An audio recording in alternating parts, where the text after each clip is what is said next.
Eh bien, bonsoir à tous, tout le monde. C'est Joy Sacco pour la Rebelle Radio. Je suis accompagnée ce soir de Dolly, Bonsoir. de Gillian McCuan Bonsoir à tous. et de Alba Luna. Bonsoir. Ce soir, on va inaugurer la première émission podcast de Rebelle Radio qui va être, principalement dirigée par moi-même, Dolly, et accompagnée bien évidemment de Gillian. Et on va introduire ce premier podcast avec un sujet qui nous tient toutes ici autour de la table, à cœur. C'est le slut shaming. Yeah. Et le slut shaming, donc qu'est-ce que c'est? Heureusement que Gillian est là, elle va nous expliquer. Gillian, qu'est-ce que c'est le slut shaming? Alors tout à fait, le slut shaming, ça désigne le fait de critiquer, d'humilier ou de stigmatiser une personne, en raison de son comportement, son apparence ou de ses choix qui sont perçus comme étant trop sexualisés ou inappropriés selon les normes sociales. Alors ce phénomène, malheureusement est souvent genré et affecte principalement les femmes. Bien qu'il puisse également, toucher les hommes. Ce, phénomène a quelques facettes importantes. Déjà, il est jugé sur l'apparence. Ça peut être une tenue qui est jugée trop provocante ou inappropriée. Par exemple, une robe qui est jugée comme quoi elle attire trop l'attention ou alors le comportement. On peut réprimander une personne, pour avoir parlé trop librement de sa sexualité ou pour avoir plusieurs partenaires. Par exemple, «Oh, bah, regarde, celle-là, elle change de copain tous les mois. Franchement, elle a pas de valeur». Ou alors, ça peut être du harcèlement verbal ou du cyberharcèlement. Alors, le slut-shaming, malheureusement, ça a des conséquences qui peuvent être très graves, notamment sur la santé mentale. Déjà, premièrement, il y a la baisse de l'estime de soi. Ensuite, bien évidemment, de l'anxiété, de la dépression ou même un sentiment d'isolement. Ensuite, un développement du comportement d'autocensure, comme porter par exemple des vêtements plus modestes, éviter de parler de sexualité. Tout ça, ça peut aussi amener à des comportements beaucoup plus graves, des dépressions graves qui peuvent mener à des actes avec de lourdes conséquences, malheureusement. Ah bah oui, ça on se doute, et il y a eu énormément de cas, bah, dans le monde, hein, où ça finit, rarement bien. Effectivement. Et il y a aussi des conséquences sur la société. Malheureusement, ça continue de renforcer les inégalités de genre. Ça contribue, heu, malheureusement à la culture du viol, en blâmant les victimes, pour leur agression et ça entrave, bien entendu, l'expression de soi et à l'épanouissement personnel.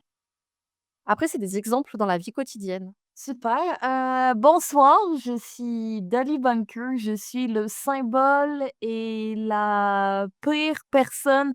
Je suis le diable en personne du slut shaming. Je suis le niveau de bassesse des machos parce que je suis prostituée ou danseuse ou dame de compagnie, escorte. Bref, tous les termes qu'on a utilisés dans l'histoire de l'humanité pour représenter ces femmes cachées, mais pourtant qui existent depuis des millénaires.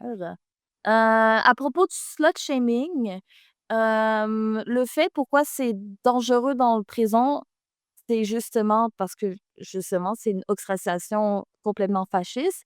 Mais je tiens à parler aussi du slut shaming, pour la future carrière des femmes et cetera. En fait, le slut shaming, c'est extrêmement dangereux parce que dans le futur, justement, comme, dit la merveilleuse Kylian, ça a un impact sur la santé mentale, mais aussi ça fait des énormes jugements, dans plein de milieux sociaux, dont le milieu de la santé qui fait que quand on est femme, les docteurs, ils nous écoutent pas beaucoup sur notre endométriose, hein.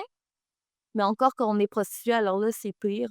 On va être complètement discriminé, dans le milieu, des hôpitaux, des soins, même des arts, même de la parole politique. Alors c'est pour ça que le slut shaming, c'est encore pire parce que tu es même pas obligé d'être prostituée pour avoir des impacts à vie sur un comportement. Et d'ailleurs, je tiens à parler aussi des comportements d'ailleurs qui te fait viser par le slut shaming parce qu'il a tellement changé au niveau de l'histoire, au niveau des sociétés et cetera. Tu pouvais être traité de pute, par exemple, si tu montrais tes fucking chevilles en 1550 ou si tu savais nager en 1780, tu vois? Alors, c'est pour ça que le slut shaming, non seulement c'est dangereux, c'est fâché, c'est mauvais pour le futur, de la personne ou même le passé, le présent, mais c'est aussi quelque chose de complètement pas scientifique et c'est ni biologique. Tu peux pas dire: «Ah, c'est le slut shaming parce que c'est une femme», parce que justement, c'est basé sur des cultures non, basées scientifiquement et ben, je souhaite faire, part de mes expériences de slut Mmh. shaming, sachant que je suis une prostituée.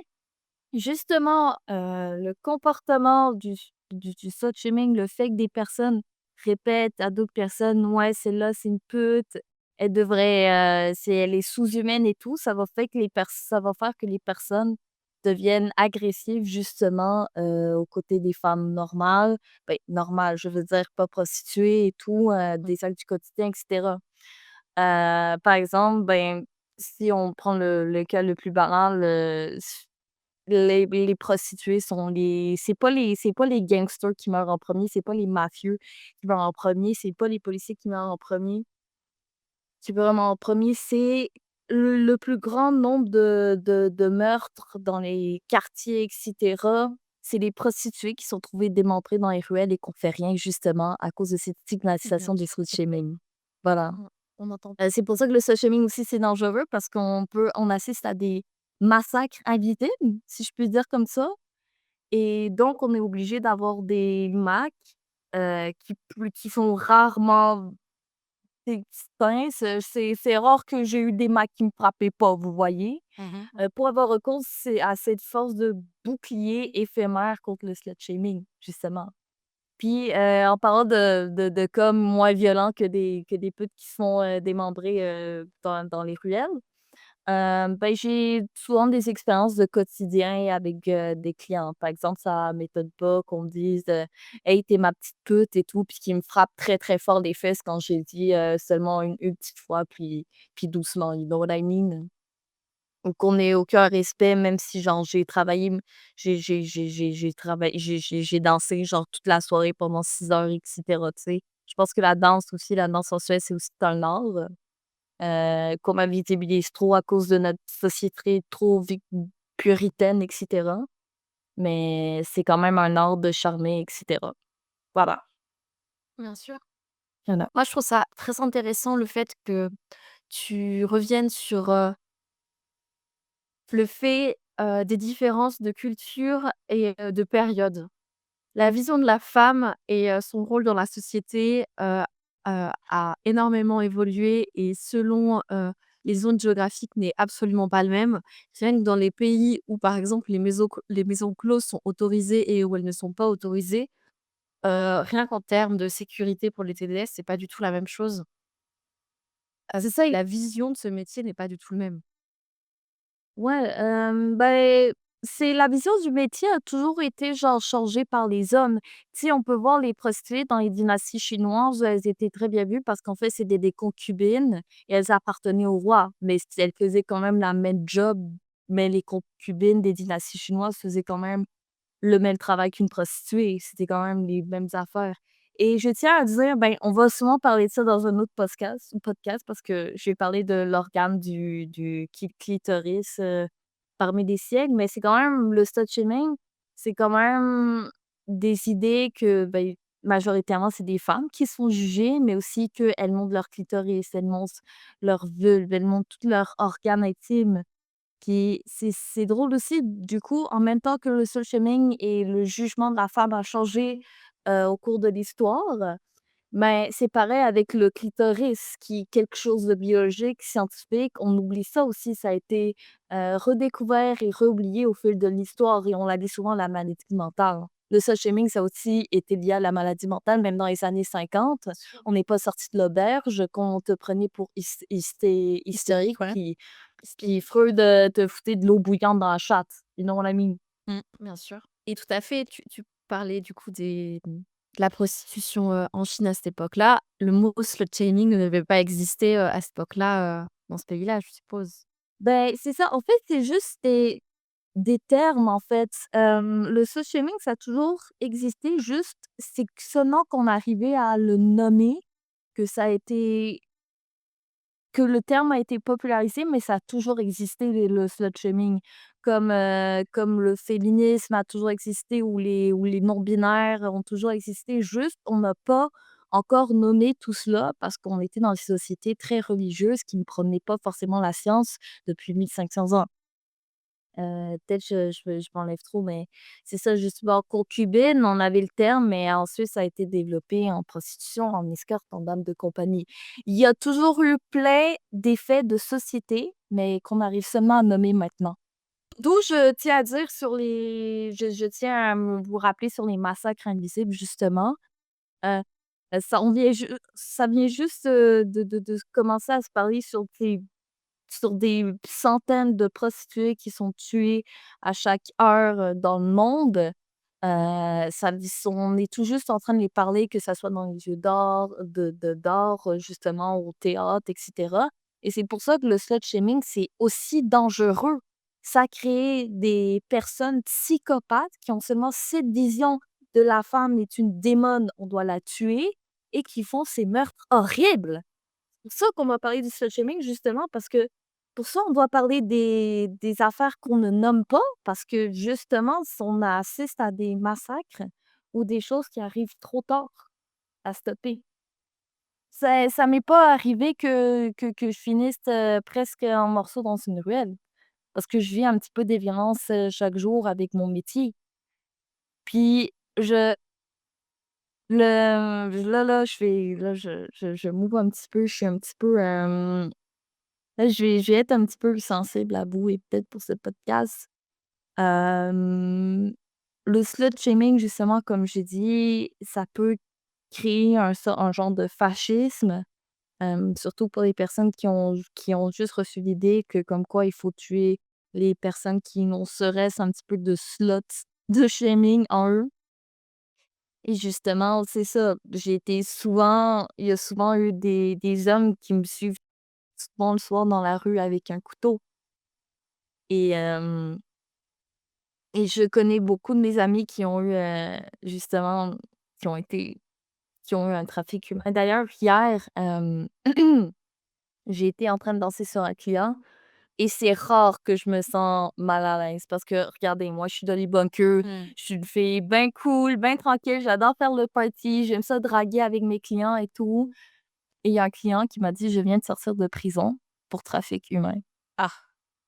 Ah oui. Et Ça c'est la première fois depuis longtemps, depuis quelques mois que j'ai arrêté de danser et que j'ai dit: «Bon, ben, ouais, je vais y aller moi, ah, il fait tard, j'ai envie de manger ma petite tourtière». bah, bien sûr, bah, c'est ultra flippant comme, Et tout ce bouclier que j'ai construit autour de moi au fil de ces années de «Tu peux pas te faire slut-shamer, Gerda, le gars qui dit que je suis une salope et tout», je dis: «Hey, ta mère, c'est ma collègue». Non, hey, ça s'est un petit peu effondré. Je crois que chaque humain, à un moment inattendu, se fait détruire tous ces boucliers qu'il a développés au cours de ces années, et c'est ça, là. C'est ça. et tu as eu d'autres expériences de slut shaming? Est-ce que tu peux nous je sais pas, nous énumérer un peu tout ce que tu vis au quotidien, des exemples de slut shaming du plus basique au plus hard? Bon déjà, Yeah. le trafic humain, il est quand même bien Ouais, violent.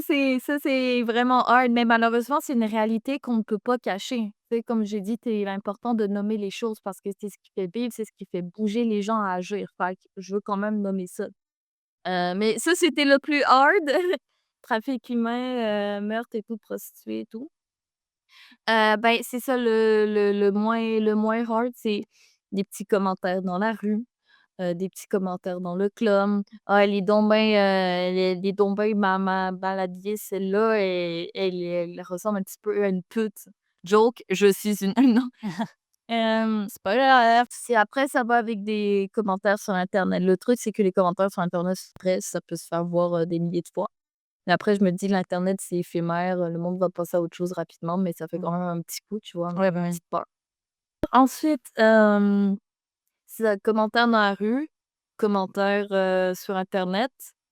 Ensuite, c'est genre quand quelqu'un te drague, genre trop dur, ils disent: «Ah, c'est une menteuse, tu es d'accord que je la drague et tout».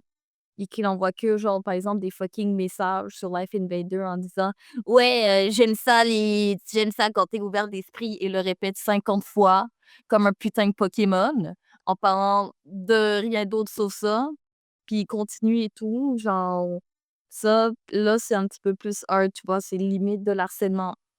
Mais en même temps, c'est ça le paradoxe de mon travail.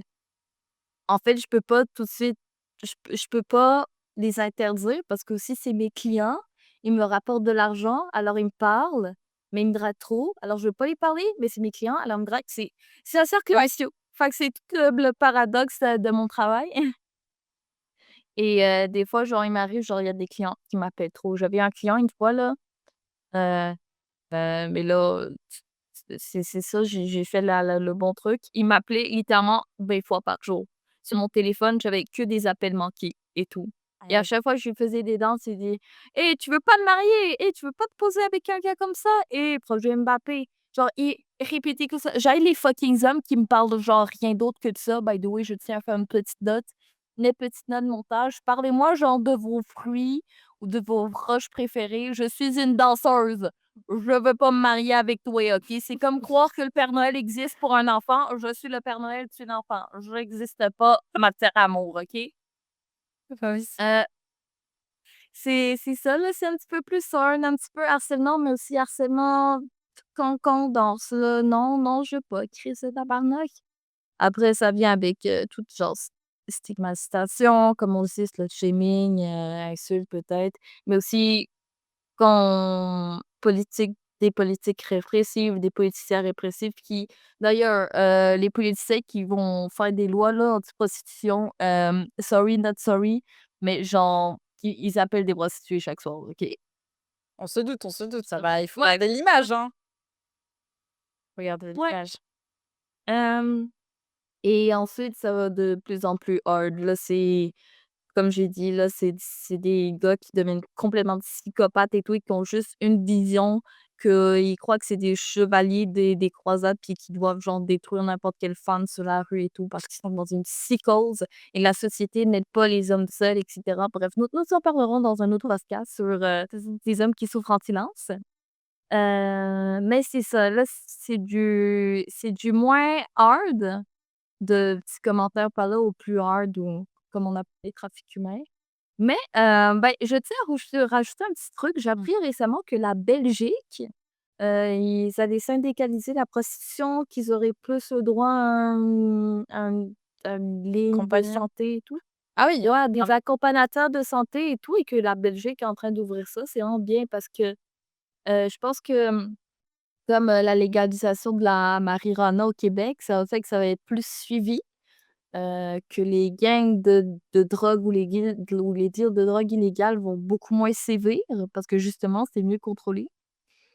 Puis les aides sociales, ils pourront agir plus rapidement justement sur une prostituée, par exemple, qui a besoin d'aide et cetera. Fait que je pense que c'est bien. Ils ont ça aussi, ça réduit les risques de proxénétisme. Ou genre un gars va dire: «Yo, si tu me rapportes pas ça de dollars, genre ça de cash là, cette semaine, je te jure, je te fous une fucking baffe». Tu vois? Comme j'ai pu vivre et tout dans d'autres villes au Texas et cetera. Fait que j'aime beaucoup cette nouvelle, en Belgique. Je pense que ça va faire que le slut-shaming chez les prostituées, elles vont beaucoup plus réapproprier ça en un truc de pouvoir. Voilà. Le fait que tu utilises «pouvoir», ça me j'aimerais qu'on justement on parle du terme slut shaming qui veut littéralement dire, salope et le fait d'avoir honte. On utilise ce terme parce qu'on dans les yeux des hommes, la femme en se comportant comme ça, généralement la femme est une salope, du coup. Alors qu'en fait la honte, c'est à qui de la ressentir. C'est pas à la personne qui est du coup, enfin, qui se comporte comme une salope, mais en fait, elle est dans l'œil de la personne qui pense que c'est une salope. Je sais pas si je suis claire dans ce que je dis? Ouais, ben, je sais que le mot slut, par exemple, ben, on peut voir, ces dernières années, dans les années 2000, ensuite 2010, il y a eu le mouvement MeToo, il y a eu des femmes qui manifestaient seins nus, il y a eu des rappeuses aux États-Unis, comme Cardi B, Megan Thee Stallion qui se sont dit: «Fuck it, je vais réapproprier le mot slut». en le transformant en un symbole de résistance et genre, j'en ai rien à foutre, genre, de toi, parce que de toute façon, ça me rapporte de l'argent et j'ai aussi du pouvoir et de l'intellectualité. Littéralement, il y a des cours à Harvard en psychologie, en philosophie sur, Beyoncé, sur Cardi B et cetera et c'est aussi la réappropriation justement c'est pour ça que justement, hey, je pense sur des ponts, il faut nommer les choses pour ensuite les réapproprier en quelque chose de positif pour la communauté. Exactement et c'est pour ça, tu disais tout à l'heure, quand on te traite de pute, tu réponds: Mmh. «Bah oui, je suis une pute». Au Ouais, bout d'un moment mais encore c'est exactement et le terme salope, tu vois, c'est comme le terme, quand on traite quelqu'un de pétasse. Bah, il y a les bonnes pétasses et les mauvaises pétasses. Je sais pas si tu vois ce que je veux dire? Il y a ouais, une pétasse genre oui, ou c'est la des années, gna gna gna. qui a confiance en elle et qui assume qui elle est, tu vois? Et c'est pas forcément un Mmh. mauvais terme. Et ben, être une salope, c'est peut-être aussi être une nana qui assume sa sexualité, qui a aucun problème avec elle. Et la personne qui devrait avoir honte, c'est peut-être la personne qui l'insulte de salope. Mmh. Tu vois ce que je veux dire? Complètement. Mouais. Au bout d'un moment, on est peut-être enfin arrivé où, ben, la honte, elle devrait changer de camp et ben, aujourd'hui, toute personne devrait pouvoir assumer sa sexualité, dans la mesure, bien évidemment, où chacun respecte le consentement, et se protège, de manière, sécuritaire et chacun fait ce qu'il veut de son corps. J'ai Personne n'a à juger personne, quoi. j'aime ça dire, «Hey, je suis prostituée, mais pas une salope» parce que, tu sais, justement, ça valorise mon ça me permet de dire: «Je ne conforme pas à tes attentes et j'en ai pas honte», justement. Puis ça permet aussi de me revaloriser, de me créer pas forcément un bouclier, mais genre de m'épanouir. Ça m'empêche, les tentatives que les autres font pour me réduire à des stéréotypes vraiment genre dégradants. Non, la mime. Ça crée aussi un effet de Exactement. Mmh. sororité, tu sais? Et je suis vraiment genre émue que genre que vous, mes amis, mes femmes là, vous soyez là et tout, puis vous me jugez pas parce que, tu sais, j'ai aussi eu des problèmes aussi avec des femmes. Mmh. Par exemple, tu sais, ça m'arrive que genre je danse sur un gars, mais je sais pas c'est qui le gars et ensuite il y a une femme qui rentre: «Tu danses sur mon mari, sale salope et tout». Je suis désolée, c'est ton gars qui m'a appelé, de Oui, bah, tu as rien à voir là, la faute devrait pas être sur moi. Je suis désolée, c'est ton gars là qui a appelé des danseuses, c'est pas moi là, c'est tu veux lui juste qui ton m'a boulot! Ouais, sûr. Enfin, c'est pas sur toi qu'elle devrait crier. Enfin, bon, même si en tant que psychologue, théoriquement, elle ne devrait pas crier, mais enfin, avec qui elle devrait avoir des explications, en tout cas. Ah bah, Ouais. clairement, oui. Voilà. Après, les problèmes de la réappropriation du slut-shaming, c'est que justement, je parlais de Cardi B et cetera, ça risque de devenir des outils commerciaux, tu sais? C'est Ça peut vider le message de son sens politique en disant: «Et elle twerk, regarde le Cardi B parfum pour, fucking 99 tu vois? Mais c'est quand même un outil d'empowerment, se réapproprier ce slut-shaming, puis ça renverse une arme de contrôle, puis en un outil de libération. c'est vrai. Par exemple, la manière dont tu parlais de ton métier tout à l'heure, toi, tu as conscience de tout ça dans la manière où j'ai l'impression que, par exemple, parfois, certains de tes clients, certes, paient pour un service, mais ne te voient pas comme une personne humaine et vivante avec des émotions, mais te voient comme un objet. Mmh. Tu vois ce que je veux dire? Ouais, Et ouais, ça, ouais. ça, c'est parce que aussi la société a intégré aussi le slut shaming et ça, c'est un réel problème. Ouais, je crois beaucoup que les hommes qui m'appellent écoutez, je veux pas Les faire de généralisation, mais mais ça fait 17 ans que je suis dans le business de danseuse et j'en ai vu des hommes, OK? Et genre, j'ai l'impression que souvent les hommes, qui m'insultent et cetera, ils ont souvent des problèmes d'insécurité dans la vraie vie. C'est souvent des petits quartiers et tout, qu'ils peuvent pas remettre leur colère sur, leur père parce qu'ils sont trop petits, il est trop petit, il va se faire tabasser. Alors ils le remettent sur des inconnus et du coup des femmes, qui créent encore un cercle vicieux de je suis de la femme est méchante, alors je l'insulte, alors je suis de la femme, tu sais, ça fait ça, ou la danseuse. Mais c'est ça justement, c'est juste seulement les hommes qui m'insultent, mais ils sont majoritairement de la sécurité. Après, faut pas dire qu'ils sont de la sécurité parce que faut pas oublier, un homme, c'est comme un animal, soit tu peux l'apprivoiser, soit ça peut te tomber dessus, puis te griffer, puis te découper le cou derrière une ruelle. Fait que, tu sais, faut pas trop justement, le slut shaming, c'est dangereux parce que justement, tu t'attends pas des fois à ce qu'il te saute dessus puis te fasse du mal, tu sais. Mmh. Fait que tu sais pas, des fois, c'est des insultes que tu reçois, ils peuvent être contrôlés en leur disant: «Hey, fais pas ça». Et tu sais pas si des fois quand tu dis: «Hey, fais pas ça», genre il devient vraiment fucking agressif. En bref, le slut shaming, c'est un outil de stigmatisation à travers les époques, d'une femme qui ne convient pas aux normes. Elle peut s'avérer être dangereuse, dans le social doux, comme en politique, dans les secteurs de la santé. Et elle peut s'avérer aussi dangereuse, dans tout ce qui est fascisme, c'est un outil de fascisme qui pousse les personnes à aller dans les pires cas possibles, voire faire tuer des femmes. If you know what I mean. En résumé, j'ai eu plusieurs cas de slut shaming dans ma vie, que ça passe de l'harcèlement, aux insultes, au harcèlement ou au stackage, voire même, presque la mort. Le slut shaming, ça attaque toutes les femmes, prostituées ou non. Et c'est important de nommer le slut shaming pour ensuite le réapproprier en outil de libération. Complètement. Slay. Citation pour conclure ce merveilleux premier podcast, de Simone de Beauvoir dans son livre Le deuxième sexe. N'oubliez jamais qu'il suffira d'une crise politique, économique ou religieuse pour que les droits des femmes soient remis en question. Ces droits ne sont jamais acquis. Vous devriez rester vigilante votre vie durant. Tada! Incroyable. Merci encore, Dolly et Gillian pour avoir parlé sur ce sujet ultra important. On espère que les auditeurs, auront compris ce que c'est, peut-être se seront remis en question pour si on l'espère, hein, des hommes ont écouté jusqu'ici et ont appris ce que c'est et peut-être, vont faire attention au futur à comment ils parlent et comment voit la femme, tout simplement. Yo, Merci si à tu toi. m'insultes, je te tabasse ailleurs, connard. Voilà. Et un petit mot de la fin, Gillian?